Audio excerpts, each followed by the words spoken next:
My daughter-in-law Brooke didn't show up at my son Malcolm's funeral. Hours later, while my friends were still bringing by casseroles, she posted a picture drinking in Cancun. She was with the gardener.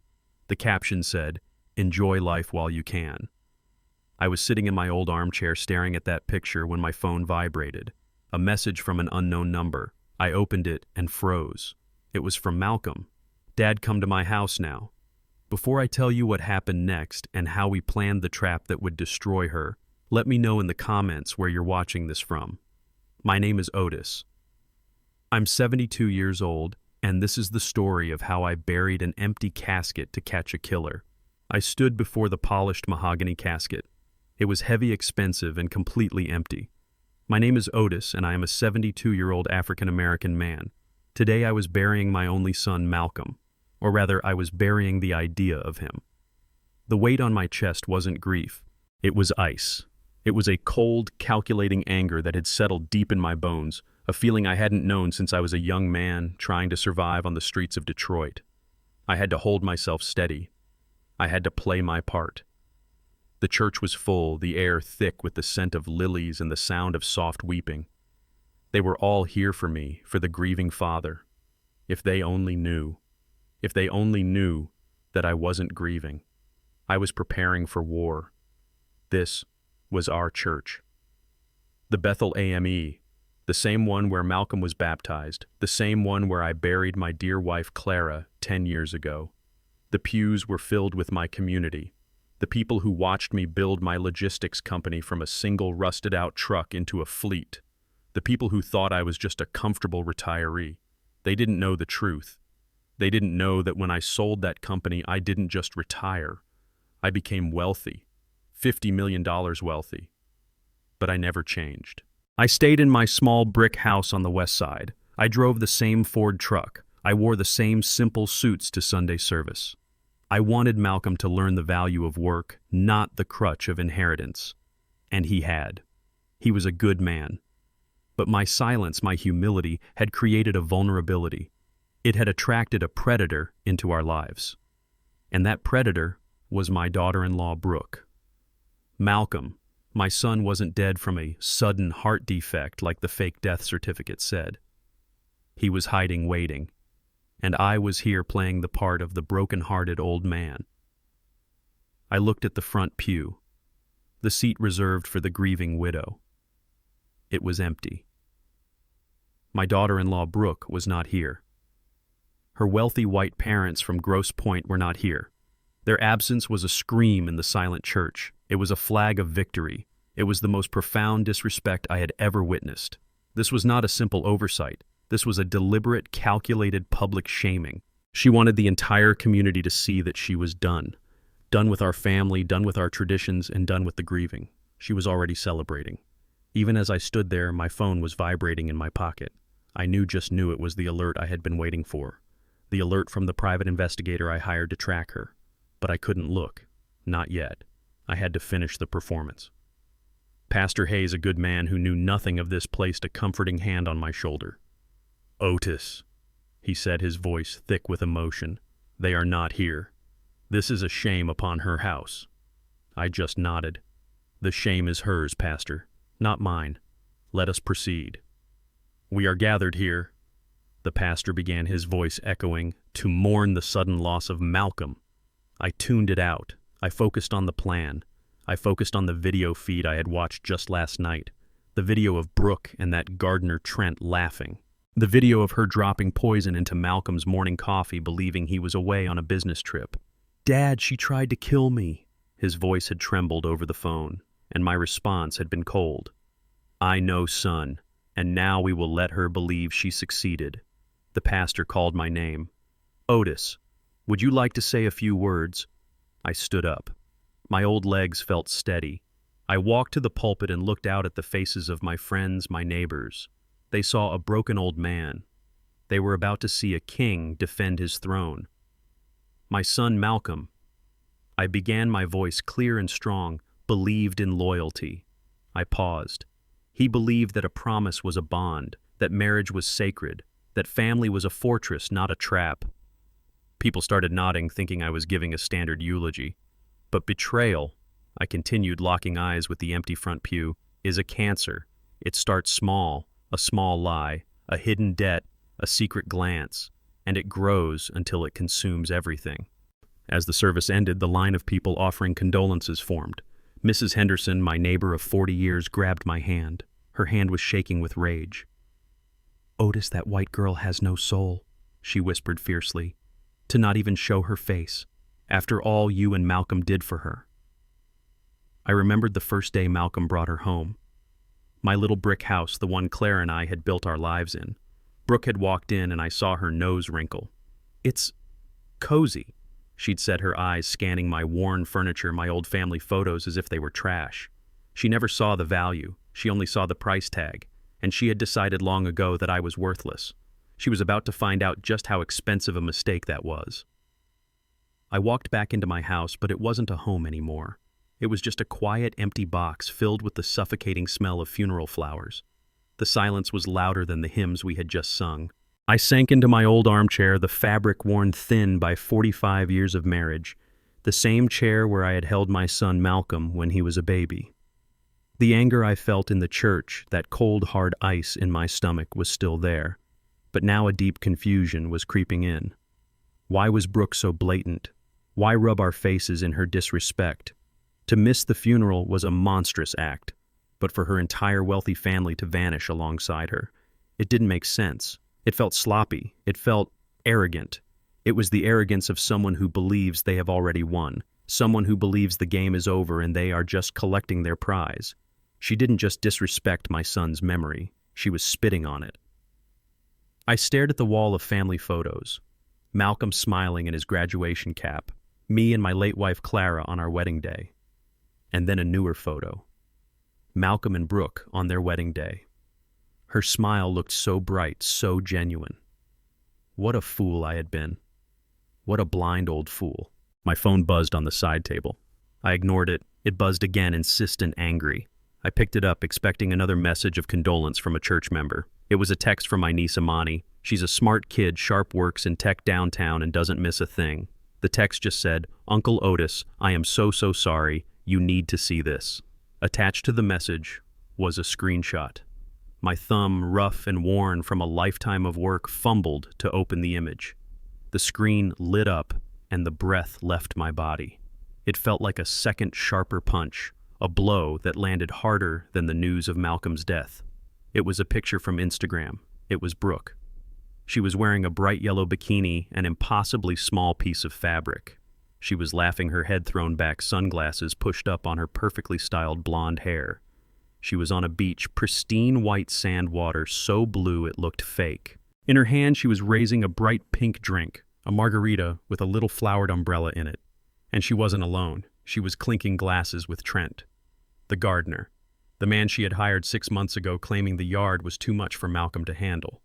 Trent's arm was wrapped tightly around her waist, his hand resting just above her hip. His smile was wide and predatory. But the picture wasn't the worst part. It was the caption, the 6 words she had typed out for the whole world to see. "Enjoy life while you can." And then the timestamp. Posted 1 hour ago. 1 hour. Right in the middle of her husband's eulogy. While Pastor Hayes was speaking of eternal rest and the comfort of the Lord, she was posting about tropical drinks. While I was standing at the pulpit looking at the empty front pew, she was celebrating with her lover. The confusion vanished. The ice in my stomach didn't melt. It sharpened into 1,000 tiny needles. This wasn't arrogance. This was a victory lap. This was her dancing on my son's grave. She thought she was free. Free from Malcolm, free from me. She thought she was rich. She believed the inheritance was hers, that the old man in the simple suit was just a roadblock she had finally passed. She had no idea. She had no idea what she had just done. She had no idea who she was truly dealing with. I was about to close the phone. I was about to call my lawyer, the one who manages the real estate, the $50 million estate she knew nothing about. I was about to start the war. But then the phone vibrated again in my hand. A new text message. I looked at the screen and my heart, my old, tired, angry heart, stopped cold. The name on the message. It wasn't Amani. It wasn't Mrs. Henderson. It was Malcolm. It was my son. My dead son. I couldn't breathe. My fingers trembled so hard I almost dropped the phone. This was sick. This had to be Brooke. A sick, twisted game from his phone to torment me even further. Had she stolen his phone before she left for Cancun? Was she sending this from the beach, laughing with Trent? I held my breath, my thumb hovering over the notification. I had to know. I opened the message. It wasn't a long message. It was just 6 words. 6 words that changed everything. Dad, come to my house now, back door, alone. I read it once, twice, a third time. This wasn't Brooke's language. This wasn't Trent's. The phrasing was his. Back door, alone. It was direct. It was precise. It was military. It was Malcolm. 1,000 possibilities, each one crazier than the last, flooded my mind. Was this a trap? Were they back from Cancun already waiting to finish me off? Or was it possible? Was the casket empty for a reason I didn't even know? I stood up. I grabbed my keys from the hook by the door. I didn't care if it was a trap. I didn't care what was waiting for me. I had to know. I drove my old Ford F-150.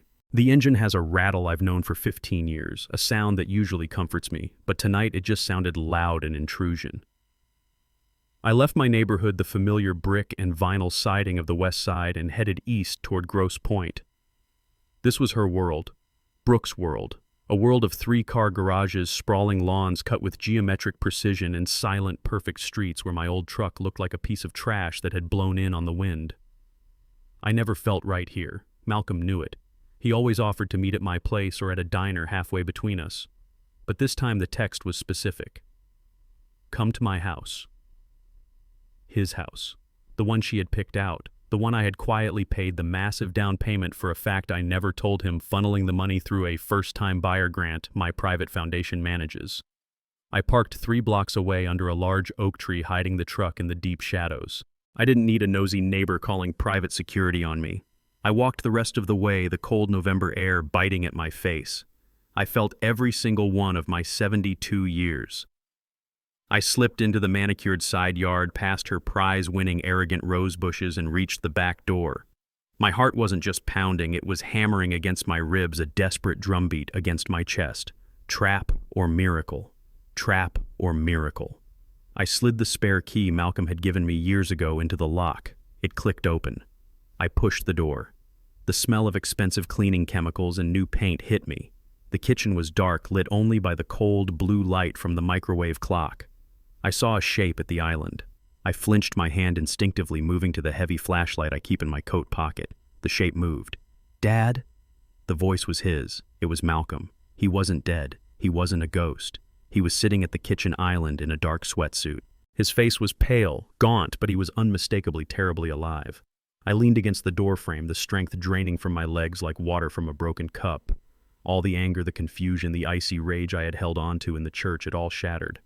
For 1 second, I just felt a wave of crushing relief that almost brought me to my knees. I started, but my voice was a rough bark. I couldn't form the words. He looked awful. He had dark circles under his eyes, and he looked like he'd lost 20 pounds since I'd last seen him, really seen him. But he was breathing. He was here. He pointed to the stool opposite him. Sit down, Dad, he said. His voice was quiet, but it was hard. It was a voice I had never heard from him. We need to talk, and you need to listen. I slid onto the tall stool. The marble countertop was freezing cold beneath my hands. The funeral, I managed to say. The casket. It was empty. He said, his eyes locking onto mine. It was all part of the plan. My plan. Because she tried to kill me. The words just hung in the sterile, silent kitchen. Kill you. I repeated it not as a question, but as a confirmation. It was the ugly, unspoken thing that had been sitting in my gut since I saw that picture from Cancun. He nodded slowly. It started about 6 months ago, right after I told her I wasn't going to quit my job to manage her family's money, which is what she suddenly wanted. I started feeling off. Just tired. A deep, bone-tired feeling that sleep couldn't fix. He ran a hand over his face, and I saw how much weight he'd lost. Then the dizziness started. I'd be in a meeting presenting a project, and the room would just start to spin. I'd have to grab the edge of the table to stay upright. After that, my heart, it would just start racing, pounding in my chest like I'd run a marathon even when I was just sitting reading a book. I remembered him telling me he was burned out. I told him to take a vacation to slow down. I thought it was just the stress of the job, the stress of this mortgage. I went to the doctor, he continued. My primary care guy. He ran all the tests. Blood work, EKG, a stress test. He told me I was the picture of health for a 45-year-old man. He said it was anxiety. He actually prescribed me pills for anxiety. I gripped the cold marble. Did you take them? A few times, Malcolm said, shaking his head. But they just made me feel worse. Foggier. Weaker. I stopped. But the symptoms kept getting worse, Dad. Every single morning I'd wake up feeling like I had a terrible flu. My hands would shake so badly I couldn't hold a pen. I dropped a full cup of coffee last week. Just dropped it right on this floor. He looked down at the pristine tile. And Brooke, she was so attentive, so concerned. She'd rub my shoulders. She'd tell me I was working too hard. She'd bring me vitamins, glasses of water. And she always made my coffee in the morning. You just sit down, baby, she'd say. I'll take care of you. Let me handle everything. He leaned forward, his eyes burning with an intensity I hadn't seen since he was a young man arguing politics at my dinner table. That was the key, Dad, the coffee. It took me 6 months to see it. It was so simple, so obvious that I missed it completely. He paused, taking a breath. 4 days ago, I woke up early. I had a 6 a.m. flight to Chicago I had to catch. I was running late, the alarm didn't go off. I didn't have time for coffee. I just grabbed a bottle of water from the fridge and ran out the door. By the time I landed at O'Hare, I felt fine. I felt normal for the first time in months. The fog in my head was gone. My hands weren't shaking. He stood up and started pacing the kitchen, energized by the memory of his own clarity. All day in Chicago, I felt great. I felt like me. And the whole time, this one thought was eating at me. A horrible, ugly thought. It was the coffee. I knew it. I just knew it. I only felt sick. I only felt my heart pound after I drank that coffee. The coffee Brooke always made for me. Malcolm didn't just tell me. He showed me. He stood up from the kitchen island, his hands shaking slightly, not with weakness, but with a new cold fury I recognized. It was my fury. I told Brooke I had another trip, he said, his voice low. An emergency meeting in San Francisco. 3 days. She was so helpful. She even packed my bag. He walked over to the massive flat-screen television mounted on the living room wall, a ridiculous thing I always thought was too big for the space. Now I saw it for what it was, a screen for a private execution. The flight was supposed to leave yesterday morning, Malcolm continued. But I never went to the airport. I waited until she left for her yoga class. Then I came back. I installed this. He pointed to a spot just above the high-end built-in espresso machine. I looked. I saw nothing. It's a micro camera, Dad, the kind they use in intelligence ops. Cost me $800, best money I ever spent. He pulled out his phone and tapped the screen. The television flickered to life. She thought I was 3,000 miles away, but I was sitting in a hotel room 5 blocks from here watching my own kitchen, watching my wife. He hit play. You need to see this, Dad. You need to see exactly who she is. The screen showed his kitchen, the same pristine, sterile kitchen we were standing in, but the angle was high looking down. The timestamp in the corner read, yesterday afternoon, 2:15 p.m. For a moment, nothing happened. Just an empty kitchen. Then the back door opened. Brooke walked in. She was wearing her yoga pants and a tank top, her blonde hair pulled back. She looked radiant, energized. She was on her phone, one of those wireless earbuds in her ear. She was laughing. A light, airy laugh that I had always found slightly annoying. "Oh, stop it!" she giggled into the air. "He's gone! I told you he's completely clueless." A pause. She walked to the refrigerator and pulled out a bottle of sparkling water. "Yes, baby, just a few more days. The doctor said his heart is already weak. It's just taking longer than we thought." I gripped the back of the sofa. I looked at Malcolm. His face was granite. He just stared at the screen. The back door opened again. This time it was Trent, the gardener. He was wearing jeans and a tight t-shirt, not his work clothes. Brooke didn't even look surprised. She ended her call. "He's here," she said and hung up. Trent walked straight to her, put his hands on her waist and pulled her in. They kissed. It wasn't a peck. It was a long, deep, hungry kiss. A kiss of shared secrets and shared anticipation. I felt my stomach turn over. I had seen this man cutting my son's grass. I had given him a cold drink on a hot day. Malcolm just crossed his arms, his knuckles white. So he's gone. Trent's voice was rougher than I remembered. For 3 days, Brooke said, smiling against his mouth. San Francisco. Trent laughed. Perfect. And the old man? Grieving, Brooke said with a roll of her eyes. He's probably sitting in that dusty old house of his staring at pictures of his dead wife. He'll be devastated when Malcolm goes. He'll be so broken he won't even look at the paperwork. You're sure? Trent asked. Positive, Brooke said. He'll just sign everything over to his grieving daughter-in-law. He's sentimental and stupid, the best combination. Trent stroked her hair. And the money. You're sure the old man's money goes to Malcolm? Absolutely, Brooke said, her voice dripping with confidence. Malcolm told me himself. He's the only heir. And I'm Malcolm's only wife. It's a direct line. As soon as Malcolm dies, we get everything. Trent smiled. And the old man? Who cares about the old man? Brooke scoffed. He'll be next. But we'll make that one look natural. A sad old widower who lost his only son. His heart will just give out. People will nod and say how tragic it is. And we will own all of it, all of his property, all of his company money, everything. I couldn't speak. I just watched. Malcolm beside me hadn't moved a muscle. He was just absorbing the poison. Well, let's hope this time it works, Trent said. He's tougher than you thought. Oh, it'll work, Brooke said. Her voice changed. The sweet giggle was gone. It was replaced by something cold, metallic, and terrifying. I'm tired of waiting. She walked over to the spice cabinet, a high-end custom-built thing. She reached behind the bottles of oregano and thyme. She pulled out a small dark glass vial. It looked like an eyedropper bottle. This is the last of it, she said. The specialist in Mexico said this was the real deal. No trace. It just mimics a massive cardiac event. 10 drops should be enough to finish a horse. Well, he's not a horse, Trent said, pulling her close again. He's our golden goose, Brooke whispered. She walked to the espresso machine.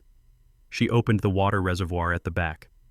My son, my brilliant, hard-working son, always started his day with a double espresso. She held the vial over the water. 1, 2, 3. She counted each drop out loud. 4, 5, 6, 7, 8, 9, 10. She smiled a small, tight smile of pure evil. Right into the tank. When he gets home Friday morning, he'll be tired from his trip. He'll want his coffee. She put the vial back, closed the cabinet, and kissed Trent again. Ready for tomorrow morning? She said. The video feed cut to black. The giant television screen went black, but the reflection of the dark kitchen remained. I saw my own face, a 72-year-old mask of stone. I saw Malcolm standing rigid, his reflection next to mine. The only sound in the room was the quiet hum of the high-end refrigerator. I finally turned my head to look at my son. He wasn't looking at me. He was still staring at the blank screen, at the ghost of the wife who had just plotted his murder. He hadn't just watched her try to kill him. He had watched her kiss another man in his kitchen. He had heard her call him a golden goose. He had heard her call me stupid and sentimental. He had heard her plan my death as an afterthought. Malcolm, I said. My voice was quiet, but it cut through the silence. He finally turned. His eyes were not sad. They were dead. All the light, all the kindness I had raised him with, it was gone, burned away by the acid of her betrayal. She's been poisoning me for 6 months, Dad, he whispered. Slowly, just enough to make me sick, just enough to weaken my heart, just enough so that when she finally gave me the real dose, no doctor would question it. He walked back to the kitchen island and gripped the edge, his knuckles turning white again. All that talk about my stress, all those doctor visits, she was monitoring it, she was checking to see if it was working. He looked at me and his face crumpled just for a second. She wanted me dead, Dad. She wanted me dead. He hit the marble countertop. Once. A hard, dull thud. For money. For your money. Money she doesn't even know you really have. I walked over to him. I put my hand on his shoulder, the same shoulder I had carried him on when he was a boy. "Yes, son," I said. She did. He looked up, his eyes clearing the brief flash of pain replaced by the same cold ice that was in my veins. "What did you do, Dad?" he asked. "After I called you, after I sent you that video last night, what did you do about the funeral?" I looked at my son, this 45-year-old man who had been hunted in his own home. He was smart, my son. He ran the Midwest division of a major software firm, but he was a civilian. I, on the other hand, had been fighting wars my entire life, whether on the streets of Detroit or in corporate boardrooms. This, to me, was just another war. "Before I explain what I did," I said, my voice low, "you need to tell me why. The money. Is it just about my money?" Malcolm shook his head, a look of profound disgust on his face. "It's worse than that, Dad. It's not just greed, it's desperation." He told me what he had found out. After he saw the video, after he knew for certain she was trying to kill him, he did what he should have done years ago. He broke into the locked desk drawer where she kept her private finances. He didn't find love letters. He found final notices. "She's $200,000 in debt, Dad," he said, his voice cracking. 200 grand, gambling debts, online casinos, credit cards I never knew existed. She was borrowing from one shark to pay another. She was drowning. I finally understood. A drowning person will pull anyone down with them, even the person they promise to love, honor, and protect. "And Trent?" I asked. "He's not just her lover," Malcolm said, spitting the word out. "He's connected. I think he's one of the people she owes. This wasn't just an affair, Dad. It was a business arrangement. She kills me, she gets your money, and his debt gets paid off." "So you saw the video," I said, bringing the focus back. "You knew she was poisoning you. Why didn't you call the police right then?" This was the important question. "Call them with what?" Malcolm shot back, his frustration evident. "A video of her putting what eye drops of vitamin supplement, she would have lied. She would have said I was paranoid, that I was the one who was stressed and seeing things. It would have been her word against mine. And Dad," he leaned in, his eyes dark, "what if I filed for divorce? What then? She's cornered. She knows I'm onto her. She's desperate. She would just finish the job. A different way, a quicker way. I was trapped, Dad. I was a dead man either way. I couldn't stay and I couldn't leave." "So you called me," I said, and my voice took over the narrative. My son, my brilliant, capable boy, had been checkmated. He saw no way out. But he had forgotten who his father was. He had forgotten that I don't play chess. When the board is rigged, I flip the entire table. "You called me at 10 p.m. last night," I said, shaking, whispering into the phone. "You sent me that video. I told you to sit tight, lock your bedroom door, and not drink the coffee, not even a drop." I didn't panic. I didn't get angry. I got clear. The moment I hung up with Malcolm, I made a call. Not to a lawyer, not to the police. I called a ghost. "You remember Dr. Leon Hayes?" I asked Malcolm. He nodded. "Uncle Leon. The one who used to come over for Thanksgiving. The one you served with. I thought he retired to Florida." "He did," I said. "But Leon and I go back further than that. We were medics together in Nam. We dragged men back from hell in the mud. We've pronounced men dead who were still breathing, and we've brought men back who were clinically gone. There is no one on this earth I trust more." I explained the rest of the plan to Malcolm, who was now listening, a look of stunned awe replacing the fear on his face. I called Leon at his home in Miami. I told him, "Leon, I'm calling in the marker." He didn't hesitate. He just said, "What do you need, Otis?" I told him, "I need you to sign a death certificate for my son." There was a long pause. Then all he said was, "What time's the flight?" I continued.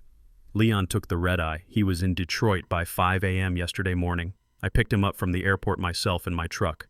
We sat in the dark, drinking bad coffee, and I showed him the video. He just nodded. 'The things people do for money,' he said. 'Let's go to work.' Then I called you," I said, looking at Malcolm. "I told you exactly what to do. At 8 a.m. you were to go downstairs. You were to make the coffee just like always. You were to pour a cup, and then you were to scream." Malcolm picked up the story, his voice trembling at the memory. "I did it. I poured the coffee. I didn't even smell it. I just threw it straight into the sink. Then I screamed. I held my chest and fell to the floor right by this island. Brooke came running down the stairs, still in her silk robe. She saw me on the ground. She saw the empty cup. And Dad..." Malcolm's face twisted in pain. She didn't call 911. She just watched. She just stood in the doorway, her hand over her mouth, watching me die. But I had already called Leon. I continued, my voice hard as steel. I told Brooke I was on my way over to surprise you both. When I found you, I pretended to call 911. But I didn't call 911. I called Leon's private cell. He was waiting 5 blocks away in a rental car. He showed up in 7 minutes carrying his old black medical bag. He looked the part. He worked on you. He did chest compressions. He put an oxygen mask on you. And Brooke just watched, wringing her hands, acting the part of the hysterical wife. After 10 minutes, I said. Leon stood up. He looked at me. He looked at her. And he said, "I'm sorry, Otis. He's gone. A massive coronary. There was nothing I could do." I looked at Malcolm. That's when she started screaming. But it wasn't a scream of grief, son. It was a scream of victory. We needed to move fast, I said. Brooke was already on the phone with her parents, celebrating, no doubt. I told her I would handle everything. I told her I was old-fashioned, that I didn't believe in cremation, that Malcolm needed a proper burial. She agreed to everything. Why wouldn't she? She just wanted it over. She probably thought a burial was tacky anyway. I called my contact at the funeral home, a man who owes me more than one favor. I paid cash. I ordered the most expensive casket, the fastest service. And I told them to give me an hour alone with the casket before the viewing. That's when we put the weights in. 180 pounds of sandbags. It was heavy. It was real. And then, I looked at Malcolm. I sent you the text, "Get out of the house, now." Malcolm nodded. While she was at the funeral home picking out flowers, which she did over the phone in 20 minutes, I packed a bag and walked out the back door. I've been here in a hotel downtown ever since, watching my own funeral preparations. And that's how we did it, I said. We gave her exactly what she wanted. We gave her a dead husband. We gave her an empty casket. And we gave her just enough rope to hang herself. That picture in Cancun. That's not a mistake. That's the arrogance of a predator who thinks the hunt is over. She thinks she's rich. She thinks she's free. I stood up and walked to the window of the dark kitchen, looking out at the perfect silent street, at the multi-million-dollar houses. She's about to find out, I whispered. She's never been in more danger in her entire life. Malcolm sank onto the high kitchen stool. He ran both hands through his hair, his mind clearly struggling to process the last 24 hours. "So that's it," he said, his voice a low growl, shaking with a mixture of adrenaline and pure rage. "She's in Cancun. We have the video. We have Dr. Leon's testimony. We call the police. We call the Detroit PD right now. We show them the tape. It's over." He grabbed his phone from the counter, his thumb hovering over the 9 button, ready to end this entire nightmare. I put my hand over his. "No." My voice was quiet, but it was heavy, and it stopped him cold. He looked up at me, his eyes wide with confusion. "What do you mean, no, Dad? She tried to kill me. We have the proof." "We have a proof," I corrected him, my voice calm and steady. "We have a grainy, high-angle video of her putting something into a coffee machine. We have my word against hers. We have a fake death certificate that I orchestrated, which makes me an accomplice to fraud and makes you a co-conspirator. What do you think happens when we walk into a police station with that story, son? She's smart, Malcolm. She's evil, but she is not stupid. She will claim it was a vitamin drop. She will say, I am a grieving, confused old man. She will say that you faked your own death to frame her. It becomes messy. And messy," I said, tapping his phone, "means she might just walk." I let go of his hand and walked to the kitchen window, looking out at the perfect manicured lawn that sloped down to the street, the lawn that Trent was supposed to be mowing. "No, son, we are not going to hand this to the police. We are going to let her hand herself to them. Brooke and that gardener Trent, they made a mistake, a fatal mistake. It's the same mistake all greedy, arrogant people make." Malcolm frowned, still not understanding. "What mistake?" "They didn't do their research," I said. "They assumed. They heard you were my only heir. They saw this house. They saw the cars. They assumed that you were the direct key to my money. They assumed that the moment you died, all my assets, everything I've worked for my entire life would simply flow to your grieving widow." I turned around to face him, and I let a small, cold smile touch my lips for the first time. "They think the game is over. They think they've won the inheritance. The truth is, Malcolm, they have just lost everything. They just don't know it yet." "Dad, I don't understand," Malcolm said, standing up. "They will inherit. I signed a will 5 years ago. My half goes to you, my half goes to her, and your will, everything goes to me. When you die, she would get it all. She wouldn't be wrong. No, son, she would be. It was time to tell him the truth. The truth I had kept hidden even from him to protect him, to make sure he built his own life on his own terms. Your mother, Clara, and I said, my voice softening just a bit at the memory of her. We didn't just do okay with the logistics company. We didn't just save up for a comfortable retirement. I watched my son's face as the words began to land, as he began to truly understand. When I sold Otis & Son Logistics to that international conglomerate after Clara passed, they didn't just buy the trucks. They bought the routes, the contracts, the name. They paid me $50 million. Malcolm's jaw dropped.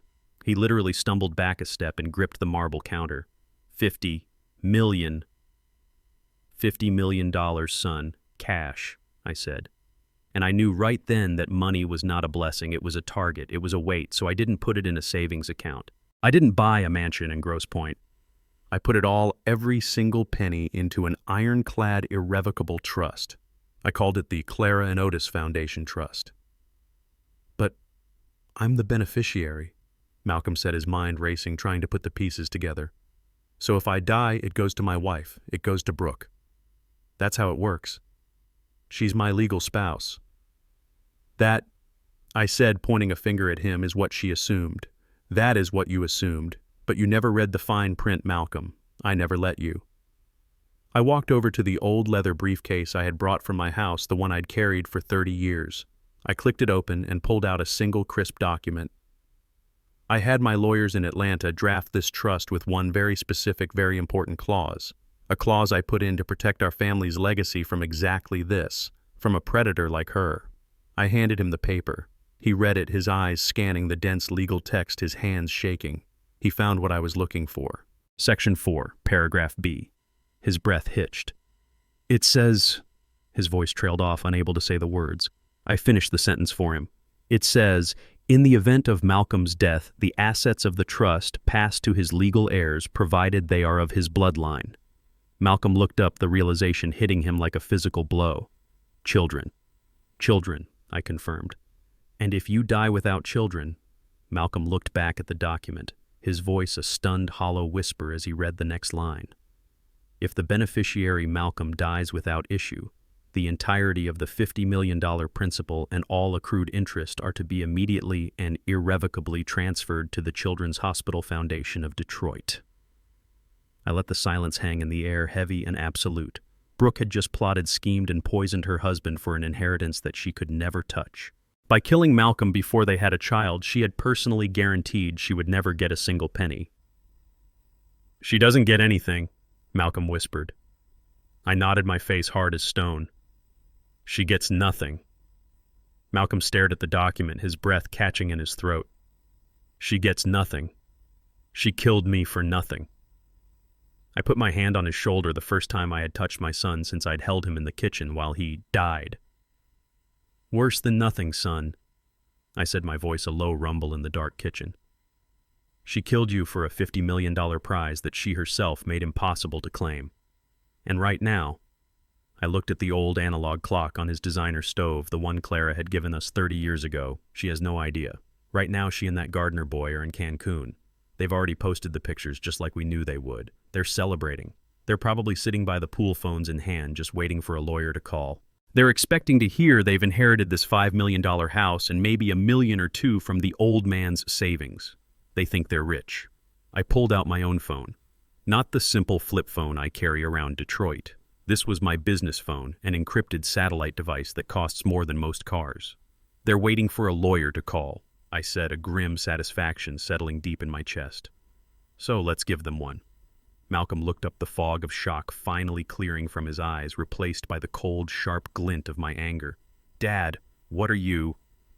I held up a single hand, silencing him. I hit 1 on the speed dial. It rang half a time, cutting off as she answered on the other end, as she always does. Otis. The voice was crisp, professional, and held more power than a Supreme Court justice. Michelle, I said. It's time for phase 2. I hung up. I didn't need to say another word. Michelle Riggs knows how I work. She's the best attorney in Atlanta, the sharpest mind in the state of Georgia, and she is the only person on earth besides me who knew the real contents of the Clara and Otis Foundation Trust. She's the one who wrote it. The scene shifts. We are no longer in the cold, dark stainless steel kitchen in Detroit. We are in a high-rise office in Atlanta, all glass and polished mahogany overlooking a city skyline that sparkles like a blanket of diamonds. Michelle Riggs, an impeccable, powerful black woman in her late 50s, sits behind an enormous desk. She doesn't look like a lawyer. She looks like a queen. She reviews her notes, takes a single sip of water from a glass, and taps a number into her console. She presses the speakerphone button. The call rings. Once, twice. The scene cuts again. We are in Cancun. The sunlight is blinding. The sound of waves crashing and faint salsa music fills the air. Brooke is lounging on a white cabana bed by an infinity pool. Trent, shirtless and sweating, is rubbing coconut oil on her back. Her phone rings. She looks at it, annoyed. Ugh, who is it now? She mutters. She sees the unknown caller ID from Atlanta, Georgia. Her entire demeanor changes. She snatches the phone. She sits bolt upright, wrapping a silk robe around her bikini. Her face instantly crumples into a mask of practiced, profound sadness. She signals frantically for Trent to be quiet. She takes a shaky, audible breath, a perfect performance of a grieving widow. She answers the call. Hello. Her voice is a masterpiece of broken fragility. Michelle's voice fills the air, deep, professional, and dripping with authority. Am I speaking with Mrs. Brooke? Yes, this is she. Brooke whispers, as if the words themselves are painful. Mrs. Brooke, my name is Michelle Riggs. I am the chief legal counsel and executor of the estate for the late Mr. Otis. Brooke gasps a perfect, sharp intake of air. Oh my God, she stammers. This is all so sudden. First my husband, my beloved Malcolm, and now Otis. I hadn't even heard. I'm sorry, I'm not myself. I'm not in the country. I had to get away. The grief was too much. Trent in the background is nodding silently, applauding her performance. Of course, Mrs. Brooke, Michelle says, her voice softening with a false empathy that could win an Oscar. I am so very, very sorry for your losses. This must be a terrible, overwhelming time. I am only calling you because this is a matter of extreme time-sensitive urgency. Brooke leans forward. Time-sensitive? What do you mean? Yes, Michelle says. I am looking at Mr. Otis's final will and testament. It is quite straightforward. He left his entire estate without exception to his only son, Malcolm. Oh, Brooke says, a small hopeful sound. But, Michelle continues, as Mr. Malcolm is now also deceased, and he passed after his father. The estate by law passes directly to you, his legal spouse and next of kin. You, Mrs. Brooke, are the sole heir to the entire Otis estate. Brooke is silent. We can hear her sharp, quick breathing over the speaker. Me? She finally whispers. The sole heir, I thought Otis. I didn't expect. I thought he just had the house and the old company. Mrs. Brooke, Michelle interrupts gently, I don't believe you understood the full scope of your father-in-law's assets. Mr. Otis was the sole owner of the Clara and Otis Foundation Trust. We are currently finalizing the liquidation of his primary holdings. The total value of the estate is estimated at $50 million. A heavy thud is heard over the phone. Trent has clearly dropped something. Brooke gasps a sound that is no longer acting. 50. Did you say 50 million? That's a conservative estimate, yes, Michelle says, her voice turning firm, all business. Which brings us to the urgent matter at hand. Mr. Otis was a very particular man. He included what he called a continuity of life clause in the trust.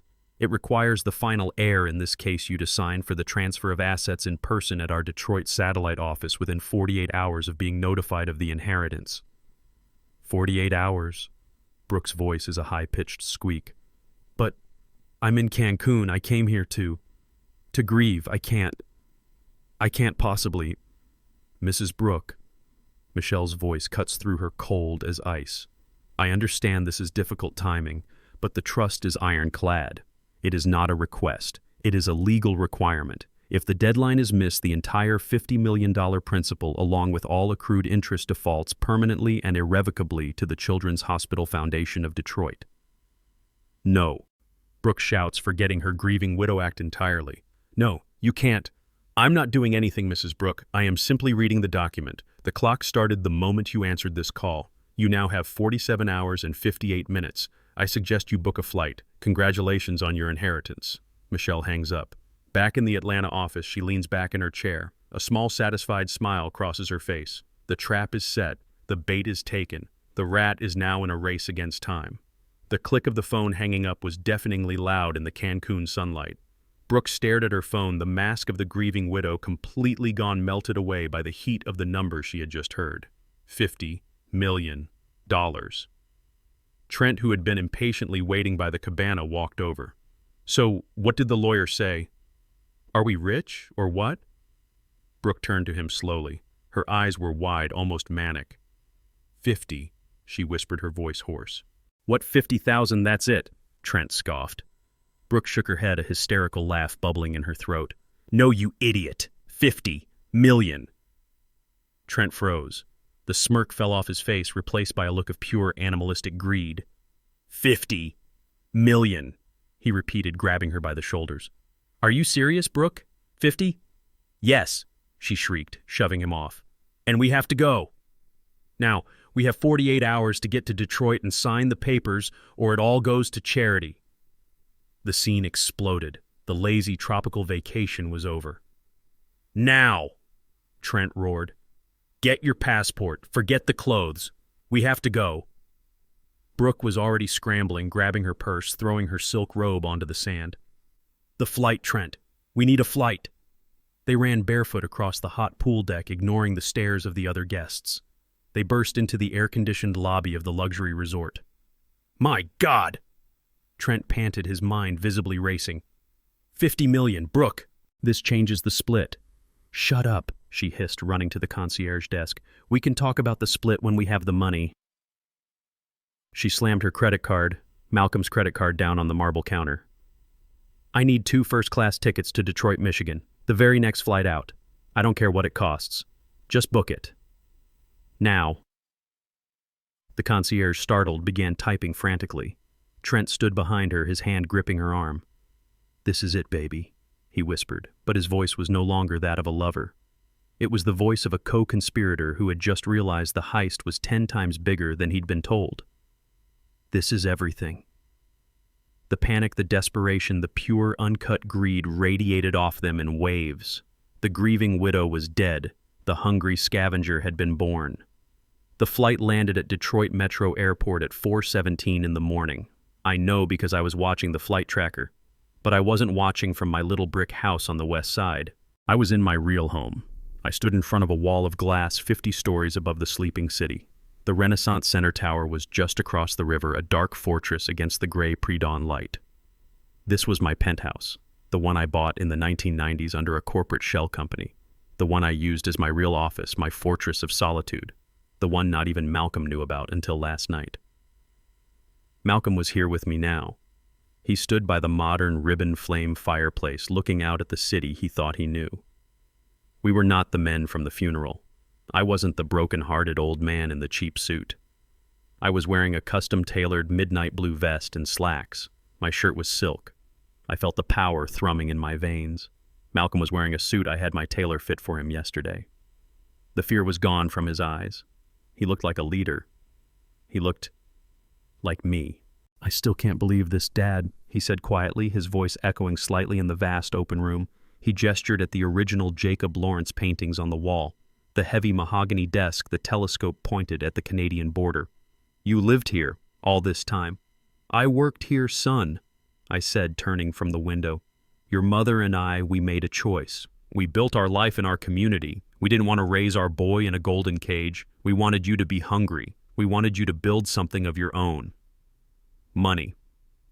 I said, walking over to my desk, is a tool, but to people like Brooke, it's a disease. It invites predators. I built these walls to keep them out. I looked at him, my heart aching for the lesson he had been forced to learn. I just never thought the predator would already be inside your house. I looked at the large, dark monitor built into the wall. It was 9:10 a.m. They're here, I said. Malcolm came to stand beside me. We were watching a live feed from a high-security camera. This wasn't the penthouse. This was the satellite office for Michelle Riggs's law firm 10 blocks away. A long, intimidating conference room. A 30-foot black table, 20 empty leather chairs. It was a stage. It was a trap. The door to the conference room opened, and the rats walked into the maze. Brooke and Trent stumbled in. They looked like they had been dragged backward through a hedge. They hadn't slept in 2 days. Brooke's expensive travel outfit was hopelessly wrinkled. Her perfect blonde hair, usually her crowning glory, was greasy and pulled back in a desperate, messy bun. Trent looked even worse. His eyes were bloodshot, his shirt untucked. He was vibrating with a manic energy, a mixture of exhaustion and pure adrenaline. But their eyes were sharp. They were bright with a terrible, consuming greed. They stood in the doorway staring at the empty, opulent room. "Wow!" Trent muttered, his voice hoarse. He ran a hand along the back of one of the heavy leather chairs. 50 million. This is the real deal, Brooke. This is the big league. Shut up, Trent, Brooke hissed, her voice a low growl. She frantically tried to smooth her blouse. Act professional, and for God's sake, act sad. Remember, I'm the grieving widow. Yeah, right. Trent scoffed, but he lowered his voice. The grieving widow who chartered a private jet from Miami to get here on time. Just focus on the signature. Get the money. We can act sad on the way to the bank. They sat down at the far end of the long table, looking small and out of place. They stared at the door, waiting for the woman with the checkbook. The door opened again. This time it wasn't a disheveled predator. It was Michelle Riggs. She was the picture of absolute power. Her suit was sharp, her pearls were real, and her expression was a mask of cold professionalism. She walked in, followed by a junior associate carrying a stack of files. She didn't look at them. She just walked to the head of the table and sat down, placing her briefcase in front of her. The associate began placing glasses of water. We watched on the monitor. Malcolm gripped the arm of his chair, his knuckles white. She's terrified of that lawyer, he whispered. She should be, I replied. Brooke was visibly trembling. The long, silent walk from the door to the chair had destroyed her confidence. She was a minnow who had just found herself in a tank with a great white shark. Michelle finally looked up. Showtime, I whispered. We watched the monitor in the penthouse, Malcolm and I standing side by side in the dark. The conference room door opened and Michelle Riggs walked in. I call her a lawyer, but that's not what she is. She's a fixer. She's the woman who made my $50 million fortune legally invisible for 2 decades.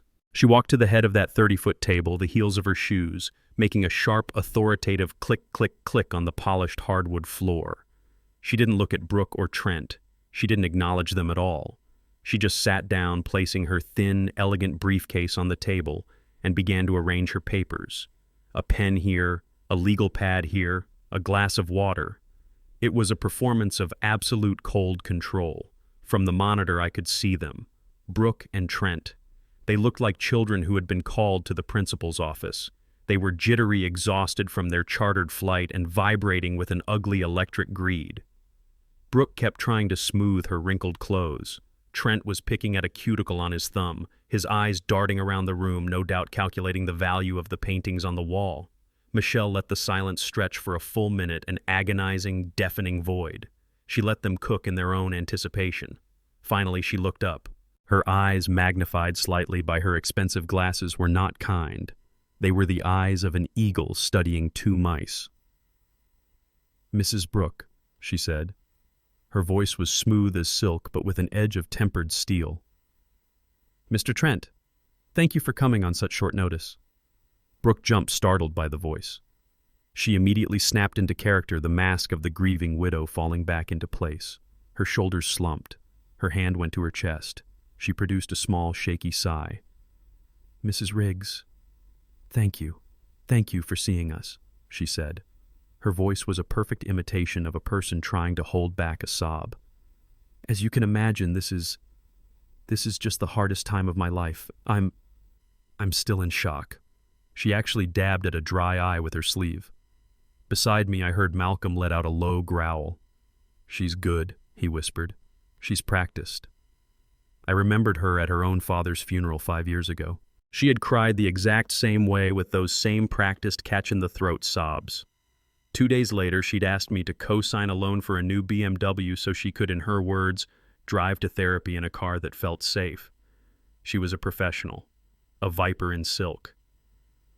First my husband, Brooke continued, her voice breaking on cue, my beloved Malcolm, and now Otis, who was like a father to me. She put her head in her hands, her shoulders shaking. I'm sorry, I'm just so overwhelmed. Trent, the idiot gardener, actually put his hand on her back, rubbing it in a gesture of comfort, but his eyes never left Michelle's briefcase. We just want to get this over with, ma'am, Trent said, trying to sound respectful. It's a lot for her to handle. Brooke looked up again, her eyes wide and pleading. He's right. Can we please just sign whatever we need to sign? I don't know how much more I can take. I just want to go home and mourn. Michelle Riggs's face softened. She gave them a look of such profound corporate empathy that it was almost beautiful. Of course, Mrs. Brooke, she said, her voice now warm, almost motherly. I understand completely. We will make this as quick and as painless as possible. She clicked open her briefcase. The sound was sharp in the quiet room. She pulled out a thick, imposing stack of documents bound in a dark blue cover. It was beautiful. It was also, as I knew, 200 pages of the 1998 Detroit phone book that her associate had bound that morning. This, she said, sliding the heavy stack across the polished table, is the asset portfolio for the Clara and Otis Foundation Trust. If you'll look at the cover sheet, you'll see the final audited valuation. Brooke and Trent leaned forward in unison, their heads almost touching. I could see the number on the mock cover sheet from the camera. $51,200,000. Trent let out an audible whistle. Brooke's eyes just devoured the number. The mask of grief was gone. This was the moment she had killed for. And this, Michelle said, her voice gentle as she pulled out a single sheet of paper and a heavy gold and black fountain pen. This is the final signatory form, just a simple transfer of assets. Your signature here, she pointed to the line, acknowledges receipt of the inheritance and transfers the entirety of the $51.2 million into your control. Brooke didn't hesitate. She didn't read a single word. She didn't ask a single question. She didn't shed a single tear for the two men who had died to give her this. She lunged. She grabbed the fountain pen from the desk, her knuckles white. The grieving widow was gone. The scavenger had arrived. Her hand was shaking with anticipation as she moved the nib of the pen toward the paper. Wait! Michelle held up a single, perfectly manicured hand. The word was not a request. It was a command. Brooke froze instantly, the pen hovering half an inch from the paper. Her head snapped up, her face a mask of sudden, raw irritation. The mask of grief had fallen so fast it was shocking. What? She snapped. What is it? Is something wrong with the account? Oh, nothing at all, Michelle said, smiling that thin, razor-sharp smile I knew so well. The funds are secure. It's just a final formality. A tiny piece of housekeeping for our insurance underwriters before we can release a sum of this magnitude. She leaned forward, her voice dropping to a confidential, helpful whisper. We just need you to verbally confirm for the record the official cause of your husband Malcolm's death. I stood beside Malcolm in the penthouse 50 stories above the city, watching the monitor like a hawk watching its prey. The camera feed from Michelle's conference room was crystal clear. I watched Brooke and Trent, two rats in a high-tech maze, and they didn't even know the doors were locked. They both went rigid. Brooke's hand, the one holding that expensive fountain pen, froze midair a quarter-inch from the signature line that she believed held $50 million. Trent, who had been leaning forward, his eyes practically bulging with greed, snapped his head up. His face, which had been smug, was now pale and slick with a sudden cold sweat. The cause of death, Brooke stammered. The shift in her voice was immediate. The broken, fragile widow act evaporated, replaced by the high-pitched defensive tone of someone caught in a lie. What do you mean, it was his heart? The Dr. Hayes, he signed the certificate. He said it was a massive coronary. A sudden, tragic heart defect. Trent, realizing this was part of the test, quickly jumped in to support her. Yeah, that's right, he said, his voice too loud for the room. A tragedy. His heart just gave out. She's been a wreck ever since. We're just here to finalize things.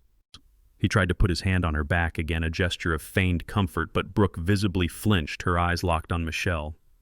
On the monitor, I watched Michelle Riggs smile. It was the most terrifying smile I have ever seen. It held no warmth, no humor. It was the smile of a surgeon picking up a scalpel, a smile that promised precision and pain.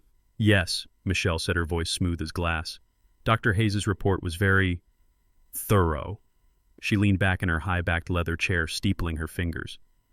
"A sudden catastrophic heart failure. Tragic, as you said." She let the words hang in the air, letting them suffocate in the silence. "But you see, Mrs. Brooke, that's what makes this next part so puzzling. A tiny, insignificant detail our private auditors found during the asset review. From her thin leather briefcase, the one I knew she'd had for 20 years, Michelle pulled out a small, clear plastic evidence bag. She did it slowly, deliberately. Inside the bag was a dark glass vial about 2 inches tall with an eyedropper cap. Beside me in the penthouse, I heard Malcolm suck in his breath. "Dad, that's the bottle. That's it." "No, it's not," I whispered back, my eyes fixed on the screen. "It's a duplicate. I bought 3 of them on the internet last night from a chemical supply store, but she doesn't know that." Michelle slid the evidence bag across the 30-foot polished mahogany table. It glided silently like a puck on ice and stopped perfectly right in front of Brooke's trembling hands. "Our investigators found this, Mrs. Brooke," Michelle said, her voice a casual conversational murmur. "It was tucked in the back of your kitchen spice cabinet, right behind the oregano." The blood drained from Brooke's face. If she was pale before, she was chalk white now. She was staring at that bottle like it was a coiled rattlesnake. On the monitor, I could see the tiny, imperceptible shake in her hands. Trent was looking at the bottle, then at Brooke, then back at the bottle. The wheels were turning in his little rat brain. He was realizing right in that moment that she hadn't told him everything. "We ran a preliminary toxicology screen on the residue inside," Michelle continued as if discussing the weather. "It's a fascinating substance. Tetramethylene disulfotetramine. It's a highly controlled neurotoxin, banned worldwide, I believe. In layman's terms, it's a poison that causes massive, untraceable heart failure." The silence in that room was absolute. I could see the sweat pop up on Brooke's forehead right at her perfect blonde hairline. She was trapped. She knew it. I... Brooke stammered, her eyes darting between Michelle's cold stare and Trent's new, suspicious one. "I've never seen that before in my life. I don't know what that is." She tried a small, hysterical laugh that died in her throat. It's probably old. My goodness, maybe it's roach poison, or for the garden, Trent," she said, her voice suddenly desperate as she turned to him. "That's for the garden, right? For the roses. You must have left it in the kitchen." She was drowning, and she was trying to pull Trent down with her. But Trent wasn't moving. He was just staring at her, his face a mask of pale, dawning fear. Michelle Riggs picked up her heavy gold and black fountain pen. She tapped it softly on the legal pad in front of her. Tap, tap, tap. The sound was like a hammer in the silent conference room. "Roach poison," she mused, as if genuinely considering the possibility. "That's an interesting theory, Mrs. Brooke. A very interesting defense." She looked up, and her eyes magnified slightly by her glasses narrowed into slits. "But it does make me wonder. Why would you be pouring roach poison into your husband's coffee machine?" And there it was. The bluff. The masterstroke. We had the real video, Malcolm and I safe in the penthouse. But Michelle was pretending she had it right there. Brooke recoiled as if Michelle had slapped her. "What?" she shrieked, her voice high and thin. I never... That is an insane accusation. That's a lie." "Is it?" Michelle asked, her voice dangerously quiet. "Because we also have the security footage from your kitchen. The camera you didn't know about. The one that shows you Mr. Trent and this little bottle all in the same frame. The one that shows you counting out the drops." That was all it took. The bluff had worked. Trent didn't hesitate. He wasn't a lover. He wasn't a partner. He was a cornered animal, and he was going to chew off his own leg to get out of the trap. He exploded out of his chair. The heavy leather chair toppled over backward, crashing onto the hardwood floor with a sound like a gunshot. "It was her!" he screamed, his voice cracking in pure high-pitched terror. He pointed a shaking finger directly at Brooke. "It was all her idea. I didn't know what it was. I swear to God. Trent, what are you doing? Shut up!" Brooke shrieked, lunging at him across the table, trying to grab his arm. "No!" Trent yelled, scrambling away from her. I'm not going down for this. She told me it was a supplement, a special vitamin. She said he was sick, and this would help him. He was lying, but he was confessing at the exact same time. He turned his desperate, panicked eyes to Michelle, who was watching him with the calm interest of a scientist. She promised me money. She said when her husband died, she'd be rich. She promised me $5 million if I just kept quiet and stayed with her. I didn't do anything. It was all her. Beside me in the penthouse, I heard Malcolm let out the breath he'd been holding for 25 years. Got him, he whispered. I just nodded, my eyes fixed on the screen as Brooke's perfect $50 million world finally and completely came crashing down. We got them both. We were in the penthouse 50 stories up, watching the monitor. Malcolm was standing next to me, his arms crossed, his face a mask of stone. On the screen, Trent's confession hung in the air of that sterile conference room. She promised me $5 million if I just kept quiet. Brooke's head snapped toward him. The blood drained from her face, leaving a pale, waxy mask of pure primal hatred. She didn't just look betrayed, she looked erased. For a single second, there was absolute silence. Then she roared. It wasn't a word. It was a sound from deep in her chest, a guttural animal sound of a cornered predator. "You lying rat!" she shrieked, and she launched herself across the polished table. This was not the sophisticated, grieving widow from Grosse Pointe. This was a creature clawing for its life. Her perfectly manicured nails, the ones that had cost my son's money, raked at Trent's face. "You begged me for this!" she screamed, climbing over the table, scattering the fake phone book portfolios. "You told me he was weak. You said you found the poison. You said we would be rich." Trent the coward scrambled backward, his hands up, trying to shield his face. "Get off me, you crazy!" He shoved her hard. She toppled off the table and crashed against the wall, her expensive dress tearing at the seam. She hit the floor in a heap. It was magnificent. Michelle Riggs, my lawyer, my fixer, just sat at the head of the table, her hands still steepled, watching the chaos with the mild, dispassionate interest of someone watching a nature documentary. She didn't even flinch. "It was you!" Brooke screamed from the floor, pointing a shaking finger at Trent, who was cowering by the opposite wall. "You pushed me. You said you knew how to do it. You said no one would ever know." "I lied!" and Trent screamed back, his voice cracking high and thin. "I just told you what you wanted to hear. I'm not going to prison for you. $5 million isn't worth 30 years, Brooke. He wasn't even supposed to be dead." "Right." As Brooke was gathering herself to lunge again, right as Trent was inching his hand toward the heavy brass handle of the conference room door, ready to bolt. Click. It was a quiet sound, the high-end electronic lock on the main doors disengaging. In the midst of their hysterical screaming, it was as loud as a gunshot. Brooke froze, half-crouched on the floor. Trent froze, his hand hovering over the doorknob. Even Michelle, in her perfect performance, slowly turned her head. They all stared at the imposing 12-foot-tall mahogany doors. Beside me in the penthouse, I reached into my pocket and took out a small, simple remote. I looked at Malcolm. His jaw was clenched so tight I thought his teeth might crack. I put my hand on his shoulder. "Showtime, son," I whispered. I pressed the button. The doors didn't fly open. They opened slowly, silently, gliding inward on their heavy, perfectly balanced hinges, revealing the man standing in the hallway. He wasn't the sick, pale, weak man Brooke had watched collapse on the kitchen floor. He wasn't the dead body she had ordered flowers for. My son Malcolm stood in the doorway. He was a vision of absolute power. He was wearing the three-piece charcoal gray suit I'd had my tailor in Chicago make for him last week. His shirt was crisp white, his tie was solid black, his hair was cut sharp, his face clean-shaven. He looked healthy. He looked strong. He looked like me. He didn't look at Trent. He didn't look at Michelle. He didn't look at his wife Brooke, who was still a pathetic heap on the floor. He just stood there, letting them see him, letting their minds try and fail to process the impossible. He slowly, deliberately adjusted the cufflinks on his shirt. He took one step into the room, then another. He let the silence stretch, filling it with his presence, with his life. Brooke was making a small, choking sound like a drowning animal. Trent hadn't moved. He hadn't even breathed. Finally, Malcolm smiled. It was my smile, the one I reserved for hostile takeovers, the one that held no warmth, only victory. $5 million, Trent. Malcolm's voice echoed in the vast, silent room. It was calm. It was conversational. It was utterly terrifying. Is that all she promised you?